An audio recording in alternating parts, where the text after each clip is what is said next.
0.199에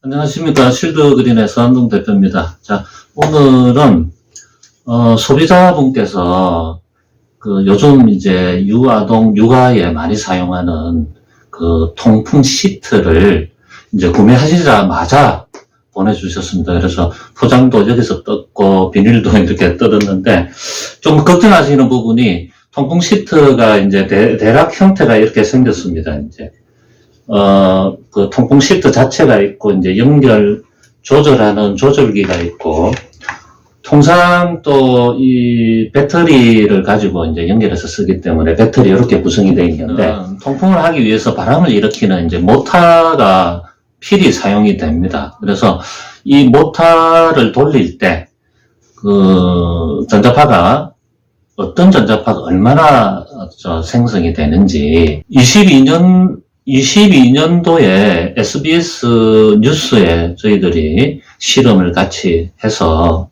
알려드린 바와 같이 손선풍기도 직류를 사용합니다. 배터리를 사용하니까. 그런데 왜 전자파 나오느냐? 직류라고 하더라도 모터를 사용하게 되면 일정한 주기적인 어떤 전자의 흐름이 발생을 하기 때문에 전자파가 발생을 하게 되어 있습니다. 그래서 우리 통풍 시트 같은 경우도 이제 배터리를 사용하지만 모터를 사용하기 때문에 손선풍기와 유사한 전자파가 발생할 것이다. 그런데 저희들이 이제 촬영하기에 앞서서 프리 테스트를 해보니까 손선풍기는 전자파가 이제 전기장, 자기장 이렇게 나눠지는데요. 저주파 쪽은. 전기장, 자기장 중에서 손선풍기 같은 경우는 전기장은 전혀 검출이 안 될 정도로 측정이 안 되는데, 자기장은 굉장히 높게 나오죠. 근데 우리 통풍 시트 같은 경우는 전기장도 높고 자기장도 높아요. 21년도에 국립전파연구원에서 보시면 생활제품 전자파 측정을 할 때 유모차 통풍 시트를 여러 회사를 검토를 했었는데, 1단, 2단, 3단마다 이제 발생하는 전자파 주파수도 다릅니다. 그리고, 엉덩이 부위, 등받이 부위, 머리 부위마다 또 노출되는 노출량이 많이 달라지고요. 제품에 따라서, 제품 제조사에 따라서 발생하는 주파수 대역들도 상당히 좀 달라집니다. 세 가지의 답변을 드리도록 약속을 했습니다. 첫째는 측정을 했을 때 어떤 전자파가 발생을 하고, 또 두 번째 강도가 얼마인지, 또 그 다음에는 어떻게 하면은 좀 저감을 시켜서 이 제품을 사용할 수 있을지 여부, 세 가지를 좀 말씀드리기로 했고, 오늘 이제 최종적으로 측정을 다시 한번 해보도록 하겠습니다.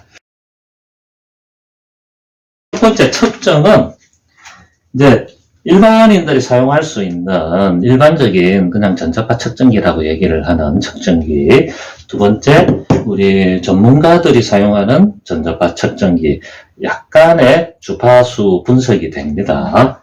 또 그 다음에 어떤 주파수 대역이 많이 나올까 또 측정할 수 있는 스펙트럼 분석기. 이 세 가지 종류의 전자파 측정기를 가지고 측정을 한번 해보도록 하겠습니다. 트리필드 TF2 가지고 측정기를 가지고 이제 측정을 해보겠는데, 자기장과 전기장을 분리해서 측정을 합니다. 처음에 자기장을 먼저 한번 측정을 한번 해보겠습니다. 지금 일반 사무 공간에서 이제 측정하고 비교를 하게 되는데, 꼭 저희들이 이렇게 전자파 차폐 부스가 있습니다.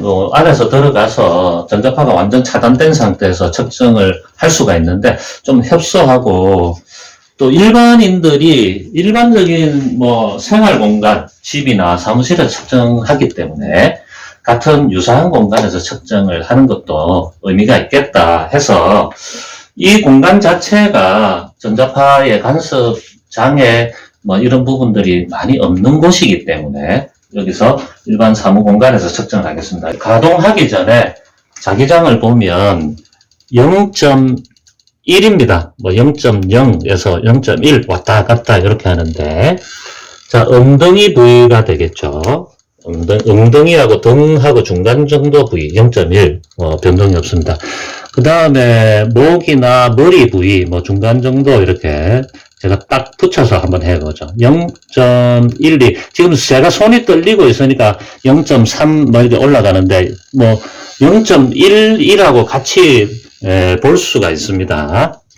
자, 측정기 자기장을 이렇게 손이 떨리면 수치가 좀 왔다 갔다 합니다. 그 부분은 좀 양해를 좀 해주시고 이해를 해주시기 바랍니다. 자, 충전 상태는 72% 정도 충전이 되어 있고요. 이제 한 10cm 정도 떨어뜨려 놓고, 자, 지금 단수에 따라서 1단, 2단, 3단에 따라서 변하는지도 한번 보겠습니다. 자, 1단계로 작동을 하는 중인데 측정 수치를 넘어갑니다. 자기장 부분에서. 자, 이 측정기는 199.9mHz를 표시할 수가 있는데 그걸 넘어간다는 얘기고요. 자, 엉덩이 부위는 거리가 상당히 여기가 이제 모타가 있다 보니까 거리가 10cm 이상 떨어지게 되니까 뚝 떨어지죠. 2.9mHz로 떨어집니다. 자, 머리 부위를 이렇게 보면 바짝 밀어보죠. 0.2. 머리 부위까지는 거의 이 모타의 영향이 없다라고 볼 수 있습니다. 다음은 전기장을 LEC 모드에 놓고 측정을 해보겠습니다. 자, 전기장 모드로 측정을, 이제 가동 전에 측정을 해보면 1V 정도. 이렇게 손으로 잡고 있으면 이제 그 조명이나 이런 부분에 의해서 전기장이 올라가기 때문에 같이 1V라고 여기시길 바랍니다. 1단계를 가동을 하면 120V/m 이렇게 나오죠. 자, 전기장은 뚝 떨어집니다. 여기가 이제 사타구니 부위가 되고 다리가 이렇게 형성이 되기 때문에 뭐 이쪽이 낮다고 해서 안전하다 이렇게 할 수는 없을 것 같아요. 우리 다리가 있는 부위에 이쪽에서 흡수가 이 허벅지 부위로 흡수가 다 되기 때문에 이 등받이 부위, 목 부위가 안전하다고 해서 이 제품이 흡수 뭐 이렇게 좀 위쪽은 사용해도 되지 않겠나 이렇게 여기시는 것은 좀 아니지 않는가 그런 생각이 들고요. 한번 보겠습니다. 1단계 103V/m, 2단계 114V/m, 3단계 121V/m. 자, 전기장은 그 단계가 올라가면은 약간 상승합니다. 근데 자기장은 큰 변화가 없었어요. 자, 가동을 한번 해보겠습니다.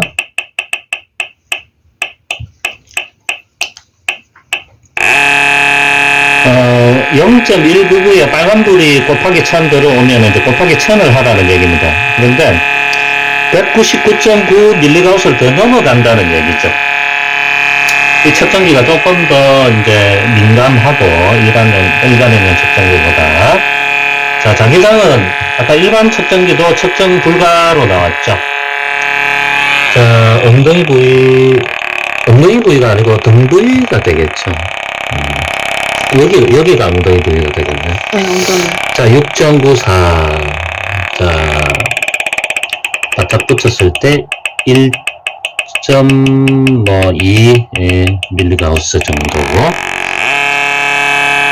자, 이 단계를 이제 여기서는 솔직히 판단이 안 되니까 여기서 한번 볼까요? 하나, 2단계, 3단계. 큰 변화가 없습니다. 두 번째, 전기장을 측정해 보겠습니다.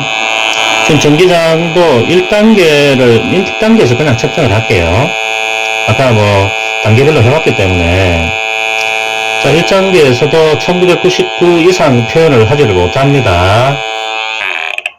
자, 2, 5, 84, 볼트 퍼 미터로 뭐, 볼 수가 있고요. 40, 45, 44 볼트 퍼 미터 이렇게 볼 수가 있는데 우리 스펙트럼 분석기를 가지고 우리 통풍 시트의 한 부위만 과연 이 통풍 시트에서 가동 중일 때 발생하는 어떠한 주파수가 좀 발생을 하는지를 한번 좀 살펴보도록 하겠습니다. 자, 지금 스펙트럼 분석기를 모터 위에 두었고요. 5kH에서 1MHz 사이에 주파수를 좀 보고 있습니다. 500kHz 이상은 뭐 주파수 대역에서 유의미하게 이렇게 발생한다고 볼 수는 없고요. 500kHz 이하에서 많이 발생하는데 특히 200kHz 이하에서 상당히 많은 주파수가 관측이 되고 있고요. 자, 이 대목에서 좀 우리가 주의해서 봐야 될 부분은 우리 전자파가 어떠한 주파수 대역이 좀 더 인체에 유해하냐 안 하냐 이런 부분들을 따질 때 우열을 가리기가 좀 힘들지만은 WHO에서 바람 2군으로 등재를 한 전자파 주파수 대역은 자기장 같은 경우는 극저주파입니다. 통상 우리가 극저주파라고 얘기하면 300Hz 이하를 이야기하고요. 또 RF 대역. RF 대역은 좀 범위가 강범위합니다. 우리가 이제 RF라고 얘기를 하면 주로 이동통신 주파수 대역. 여기서 발생하는 주파수는 이제 뭐 RF 대역 영역대를 따질 거는 아니고요. 저주파의 300Hz 이하의 자기장은 바람군이다. 그래서 그 부분이 조금 더 염려스러운 부분이죠. 나머지도 뭐 바람군이 아니라고 해서 뭐 안심할 일들은 아니지 않습니까? 조금 우려되는 부분들이 있습니다. 자, 인체 밀착형 제품이거든요. 근데 지금 현실적으로 우리나라의 문제는 어떤 문제가 있냐 하면 방송통신 기자재 적합 필증만 받으면 그냥 전자파 안전에 대해서 다 통과된 제품이다 이렇게 이제 인식을 할 수가 있습니다. 그런데 그 필증은 뭐 우리가 통상 EMC 테스트라고 얘기를 하지 않습니까? 전자파 장애 또는 전자파 내성 이 제품이 다른 기기가 발생하는 전자파에 의해서 오작동이나 장애를 일으키면 안 된다. 그게 내성이고요. 그 제품을 가동을 하면서 발생하는 전자파가 다른 제품에다가 장애를 일으키면 안 된다. 그게 이제 또 전자파 장애, 뭐 EMI라고 그러고 아까 말씀드린 부분은 EMS라고 얘기를 하는데 토탈에서 이제 EMC 테스트 이렇게 전자파 테스트, 전자파 적합성 테스트 이렇게 얘기를 하죠. 근데 이 부분은 인체 안전에 대한 테스트가 아닙니다. 그래서 특히 이제 전기장판이 2016년도부터인가요?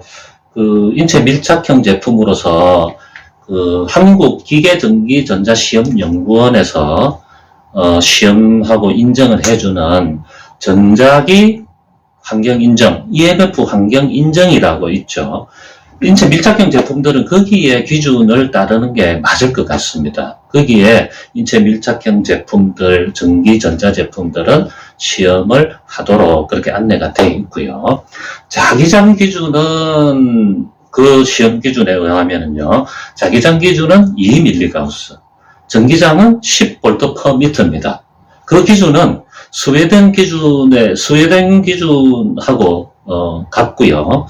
스웨덴 기준은 스웨덴의 그 사무직 노동조합 연맹이 있습니다. TCO라고. 거기서 기준하는 기준을 스웨덴 기준으로 사용하고 있죠. 우리나라도 그 기준에 맞춰서 이제 시험 인정을 하고 있는데, 그 기준에 맞춰서 인체 밀착형 제품, 특히 유아동이 쓰는 제품들은 그 기준에 맞춰서 시험을 하고 판매를 하는 게 맞지 않을까. 근데 지금 유사한 제품들이 판매하고 있는 상황을 보면, 한국기계전기전자시험연구원의 전자기 환경 인정을 받은 제품들은 없는 것 같습니다. 그래서 이런 부분들은 제조업체에서 또는 수입업체에서 또 이런 인체 안전에 대한 부분, 유아동 제품에 대해서는 좀 더 안전한 기준을 찾아서 안전한 시험을 하고, 또 그 시험에 의해서 전자파 안전 제품이라고 이렇게 광고를 하시는 게 맞을 것 같고요. 지금은 그 시험이 아니라 방송기자재 적합 필증 EMC 테스트 인정을 받은 시험 인정을 받은 부분을 전자파 안전 인정, 인체 안전 인정과 유사하게 광고를 하고 있어서 소비자의 혼란이 좀 일어나고 있는 것 같습니다. 전자파 차단제, 전자파 완화제를 사용해서 조금 저감해서 사용할 수가 있을까? 나는 이제 실험을 한번 해보겠는데, 통풍이 이 부위부터 이렇게 통풍이 되는 거죠. 이쪽은 통풍이 안 되는데, 인체의 어떤 이제 그 중앙 부위, 엉덩이 부위가 이렇게 있고 다리가 이렇게 돼 있어서 이쪽도 지금 막아줘야 됩니다. 이쪽도 이제 차단을 해줘야 되는 부분인데, 이렇게 차단을 했다고 가정을 했을 때 한번 볼까요? 자기장부터 한번 보겠습니다. 자기장이 측정 불가 수치였죠. 199mgauss를 넘어간다는 얘기죠. 자, 차단 섬유, 일반적으로 얘기하는 전기장 완화 섬유는 이게 전기장 완화 섬유입니다. 전기장 완화만 되니까 자기장은 완화가 안 돼요. 이거는 자기장을 완화하는 코발트 합금 시트입니다. MCL61이라고요. 특수 자재인데, 이 자재 같은 경우는 지금 9.4mgauss로 뚝 떨어졌죠. 측정 불가였는데, 측정 불가라고 얘기하는 거 199mgauss가 넘어가는 200mgauss가 된 건지 300mgauss가 된지를 알 수가 없어요. 그런데 지금 자기장 차단제를 사용했을 때는, 이는 자기장 차단제는 전기장, 자기장 다 차단이 됩니다. 9.2mgauss까지 떨어졌고요. 전기장이 한 300V/m 이렇게 나오는데, 자, 전기장은 1V/m 정도 떨어지죠. 1V/m 정도는 이 주변에 어떤 영향이 있을 수 있습니다. 자, 우리 전기장 완화 차단 섬유, 전기장 완화 섬유. 자, 아까 자기장은 차단이 안 됐죠. 전기장은 완화가 잘 돼서 1V/m 이렇게 됐는데, 자기장이 2.8. 이쪽 부위를 차단을 하니까 2.8에서 1.2, 이걸 이제 꽉 눌러서 이 들뜸을 없애주니까 0.8까지 떨어지네. 야, 많이 떨어지네. 네.